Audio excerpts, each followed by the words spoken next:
Chapter 6. Destructive Power.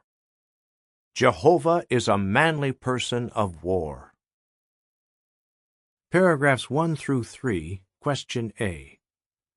What threat did the Israelites face at the hands of the Egyptians? Question B. How did Jehovah fight for his people? The Israelites were trapped, wedged between forbidding mountain cliffs and an impassable sea. The Egyptian army, a ruthless killing machine, was in hot pursuit, determined to annihilate them. The footnote reads, according to Jewish historian Josephus, the Hebrews were pursued by 600 chariots along with 50,000 horsemen and heavy infantry to the number of 200,000. Jewish Antiquities, Book 2, Chapter 15, Section 3. End of footnote. Still, Moses urged God's people not to lose hope. Jehovah will himself fight for you, he assured them. Exodus 14:14. Even so, Moses apparently called out to Jehovah, and God responded, "Why do you keep crying out to me? Lift up your rod and stretch your hand out over the sea and split it apart." Exodus 14:15 and 16. Just picture the unfolding of events. Jehovah immediately commands his angel, and the pillar of cloud moves to Israel's rear, perhaps spreading out like a wall and blocking the Egyptian line of attack. Moses stretches out his hand. Driven by a strong wind, the sea splits apart. The waters somehow congeal and stand up like walls, opening up a path wide enough to accommodate the entire nation. Faced with this display of might, Pharaoh should order his troops home. Instead, prideful Pharaoh orders an attack. The Egyptians rush into the seabed in pursuit. But their charge soon dissolves into chaos as the wheels of their chariots begin falling off. Once the Israelites are safe on the other side, Jehovah commands Moses, "Stretch your hand out over the sea, that the waters may come back over the Egyptians, their war chariots, and their cavalrymen." The watery walls collapse, burying Pharaoh and his forces. Exodus 14:24 through 28. Paragraph 4, Question A. What did Jehovah prove to be at the Red Sea? Question B. How might some react to this portrayal of Jehovah? The deliverance of the nation of Israel at the Red Sea was a momentous event in the history of God's dealings with mankind. There Jehovah proved himself to be a manly person of war. Exodus 15:3. How, though, do you react to this portrayal of Jehovah? To be honest, war has brought much pain and misery to humankind. Could it be that God's use of destructive power seems more like a deterrent than an incentive to your drawing close to Him? Divine War versus Human Conflicts. Paragraphs 5 and 6, Question A. Why is God appropriately called Jehovah of Armies? Question B. How does divine warfare differ from human warfare? Nearly 300 times in the Hebrew Scriptures and twice in the Christian Greek Scriptures, God is given the title Jehovah of Armies. As sovereign ruler, Jehovah commands a vast army of angelic forces. The destructive potential of this army is awesome. The destruction of humans is not pleasant to contemplate. However, we must remember that God's wars are unlike petty human conflicts. Military and political leaders may try to attribute noble motives to their aggression, but human war invariably involves greed and selfishness. In contrast, Jehovah is not driven by blind emotion. Deuteronomy 32:4 declares, "The rock, perfect is his activity, for all his ways are justice. a God of faithfulness, with whom there is no injustice. Righteous and upright is he. God's word condemns unbridled rage, cruelty, and violence. So Jehovah never acts without reason. He uses his destructive power sparingly and as a last resort. It is as he stated through his prophet Ezekiel. "Do I take any delight at all in the death of someone wicked?" is the utterance of the sovereign Lord Jehovah, "and not in that he should turn back from his ways and actually keep living?" Ezekiel 18:23. Paragraph 7 and 8, Question A. What did Job mistakenly conclude about his sufferings? Question B. How did Elihu correct Job's thinking in this regard? Question C. What lesson can we learn from Job's experience? Why then does Jehovah use destructive power? Before answering, we might call to mind the righteous man Job. Satan challenged whether Job, really any human, would keep his integrity under trial. Jehovah answered that challenge by allowing Satan to test Job's integrity. As a result, Job suffered illness, loss of wealth, and loss of his children. Unaware of the issues involved, Job mistakenly concluded that his suffering was unjust punishment from God. He asked God why he had made him a target, an enemy. A young man named Elihu exposed the flaw in Job's reasoning, saying, "You have said my righteousness is more than God's." Job 35:2. Yes, it is unwise to think that we know better than God, or to assume that he has behaved unfairly. "Far be it from the true God to act wickedly, and the Almighty to act unjustly," Elihu declared. Later he said, "As for the Almighty, we have not found him out. He is exalted in power and justice, and abundance of righteousness he will not belittle."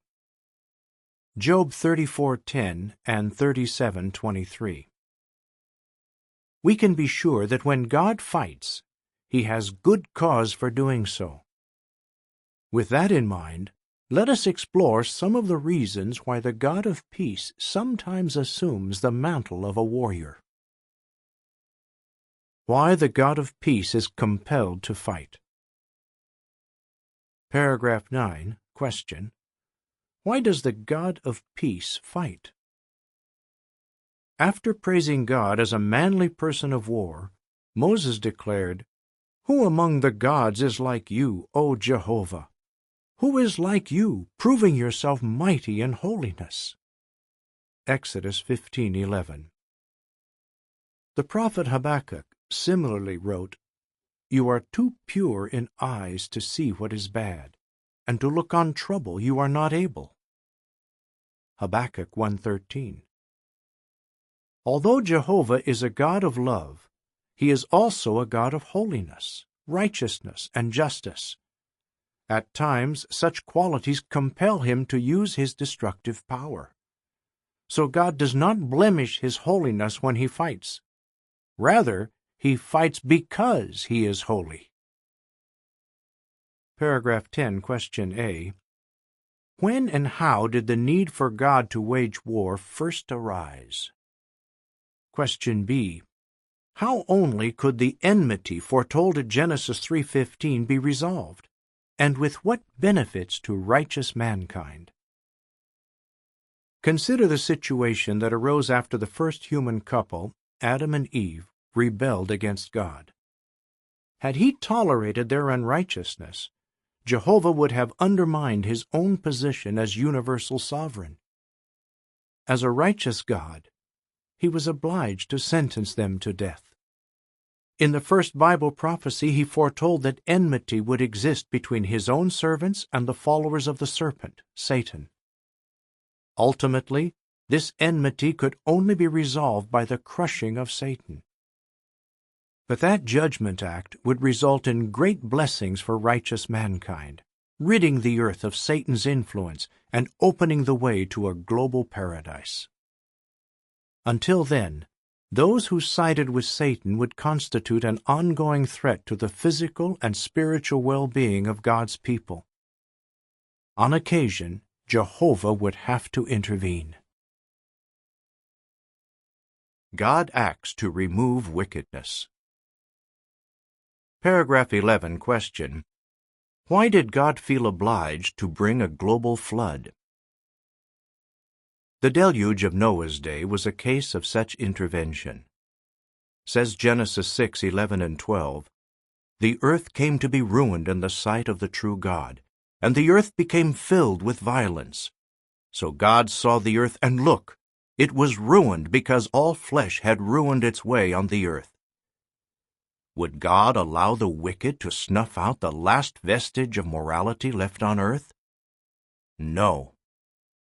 Jehovah felt obliged to bring a global deluge to rid the earth of those who were bent on violence and immorality. Paragraph 12, question A. What did Jehovah foretell regarding Abraham's seed? Question B. Why were the Amorites to be exterminated? It was similar with God's judgment against the Canaanites. Jehovah revealed that out of Abraham would come a seed through which all the families of the earth would bless themselves. In harmony with that purpose, God decreed that Abraham's offspring would be given the land of Canaan, a land inhabited by a people called the Amorites. How could God be justified in forcibly evicting these people from their land? Jehovah foretold that the eviction would not come for some 400 years, until the error of the Amorites had come to completion. Genesis 15:13 and 16. The footnote reads, "Evidently the term Amorites here includes all the peoples of Canaan." End of footnote. During that period of time, the Amorites sank deeper and deeper into moral corruption. Canaan became a land of idolatry, bloodshed, and degraded sexual practices. The inhabitants of the land even killed children in sacrificial fires. Could a holy God expose his people to such wickedness? No. He declared, "The land is unclean, and I shall bring punishment for its error upon it, and the land will vomit its inhabitants out." Leviticus 18:21 through 25. Jehovah did not kill the people indiscriminately, however.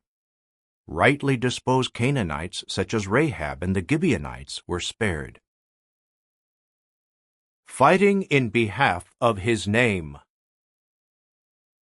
Paragraphs 13 and 14, question A. Why was Jehovah obliged to sanctify his name? Question B. How did Jehovah clear his name of reproach? Because Jehovah is holy, his name is holy. Jesus taught his disciples to pray, "Let your name be sanctified." Matthew 6:9. The rebellion in Eden profaned God's name, calling into question God's reputation and way of ruling. Jehovah could never condone such slander and rebellion. He was obliged to clear his name of reproach. Consider again the Israelites. As long as they were slaves in Egypt, God's promise to Abraham that by means of his seed all the families of the earth would bless themselves seemed empty. But by delivering them and establishing them as a nation, Jehovah cleared his name of reproach. The prophet Daniel thus recalled in prayer, "O Jehovah our God, you brought your people out from the land of Egypt by a strong hand and proceeded to make a name for yourself." Daniel 9:15. Paragraph 15, question: Why did Jehovah rescue the Jews from captivity in Babylon? Interestingly, Daniel prayed this way at a time when the Jews needed Jehovah to act once again for the sake of his name. The disobedient Jews found themselves in captivity, this time in Babylon. Their own capital city, Jerusalem, lay in ruins. Daniel knew that restoring the Jews to their homeland would magnify Jehovah's name. Daniel thus prayed, "O Jehovah, do forgive. O Jehovah, do pay attention and act. Do not delay for your own sake, O my God, for your own name has been called upon your city and upon your people." Daniel 9:18 and 19. Fighting in behalf of his people. Paragraph 16. Explain why Jehovah's interest in defending his name does not mean that he is cold and self-centered. Does Jehovah's interest in defending his name mean that he is cold and self-centered? No, for by acting in accord with his holiness and love of justice, he protects his people. Consider Genesis chapter 14. There we read of 4 invading kings who kidnapped Abraham's nephew Lot, along with Lot's family. With God's help, Abraham executed a stunning defeat of vastly superior forces. The account of this victory was likely the first entry in the Book of the Wars of Jehovah, evidently a book that also documented some military encounters that are not recorded in the Bible. Numbers 21:14. Many more victories were to follow. Paragraph 17, question: What shows that Jehovah fought for the Israelites after their entry into the land of Canaan? Give examples. Shortly before the Israelites entered the land of Canaan, Moses assured them, "Jehovah your God is the one going before you. He will fight for you according to all that he did with you in Egypt." Deuteronomy 1:30. Starting with Moses' successor, Joshua, and continuing on through the period of the judges and the reigns of the faithful kings of Judah, Jehovah indeed fought for his people, giving them many dramatic victories over their enemies. Paragraph 18, question A. Why can we be thankful that Jehovah has not changed? Question B. What will happen when the enmity described at Genesis 3:15 reaches its climax? Jehovah has not changed, nor has his purpose to make this planet a peaceful paradise changed. God still hates wickedness. At the same time, he dearly loves his people and will soon act in their behalf. In fact, the enmity described at Genesis 3:15 is expected to reach a dramatic and violent turning point in the near future. To sanctify his name and protect his people, Jehovah will once again become a manly person of war. Paragraph 19, Part A. Illustrate why God's use of destructive power can draw us close to him. Question B. What effect should God's willingness to fight have upon us? Consider an illustration. Suppose that a man's family was being attacked by a vicious animal, and that the man jumped into the fray and killed the violent beast. Would you expect his wife and children to be repelled by this act? On the contrary, you would expect them to be moved by his selfless love for them. In a similar way, we should not be repelled by God's use of destructive power. His willingness to fight to protect us should increase our love for him. Our respect for his unlimited power should deepen as well. Thus we can render God's sacred service with godly fear and awe. Hebrews 12:28. Draw close to the manly person of war. Paragraph 20, question: When we read Bible accounts of divine warfare that we may not fully understand, how should we respond, and why? Of course, the Bible does not in each case explain all the details of Jehovah's decisions regarding divine warfare. But of this we can always be certain: Jehovah never wields destructive power in an unjust, wanton, or cruel manner. Oftentimes, considering the context of a Bible account or some background information can help us to put things into perspective. Even when we do not have all the details, simply learning more about Jehovah and meditating upon His precious qualities can help us to resolve any doubts that might arise. When we do this, we come to see that we have ample reason to trust our God Jehovah. Paragraph 21, question. While he is a manly person of war at times, what is Jehovah like at heart? Although Jehovah is a manly person of war when the situation demands it, this does not mean that he is warlike at heart. In Ezekiel's vision of the celestial chariot, Jehovah is pictured as being prepared to fight against his enemies. Yet Ezekiel saw God surrounded by a rainbow, a symbol of peace. Clearly, Jehovah is calm and peaceable. God is love, wrote the Apostle John, 1 John 4:8. All of Jehovah's qualities exist in perfect balance. How privileged we are, then, to be able to draw close to such a powerful yet loving God. Questions for meditation. 2 Kings 6:8-17. How can God's role as Jehovah of armies prove encouraging to us during times of distress? Ezekiel 33:10-20. Before Jehovah resorts to destructive power, what opportunity does he mercifully extend to those who transgress his law? 2 Thessalonians 1:6-10. How will the coming destruction of wicked people bring relief to faithful servants of God? 2 Peter 2:4-13. What moves Jehovah to wield his destructive power, providing what lessons for all mankind?